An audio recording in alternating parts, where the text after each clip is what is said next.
Guys, నేను వెళ్ళాడు ఈరోజు వచ్చేసి అయితే మీకు ఒక సర్ప్రైజ్ చూపించబోతున్నాను. ఇదిగోండి ఎగ్స్, పెద్ద ఎగ్స్. వీటిని ఇప్పుడు మనం మమ్మీ తెలియకుండా పలగొట్టేద్దాం.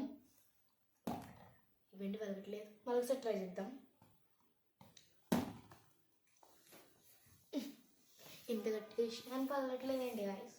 మీరు కూడా ఇవి ఎగ్స్ అనుకున్నారు కదా, ఫస్ట్ ఇవి ఎగ్సే కాదు, ఇవి బ్రింజల్స్. ఇదిగోండి ఎంత పెద్దగా ఉన్నాయి చూడండి.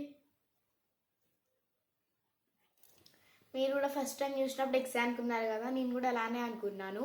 మొన్న మా అమ్మమ్మ వాళ్ళ ఇంటికి రీసెంట్గా వెళ్ళినప్పుడు వట్టిగా అట్లా చల్లగాలి వస్తుంది కదా అని తిరుగుతుంటే ఈ చెట్టు కనిపించింది. అమ్మమ్మ ఏంటిది అట్లా తెల్లగా ఉన్నాయని అడిగితే అవి బ్రింజల్స్ అంటే వంకాయలు అని చెప్పింది.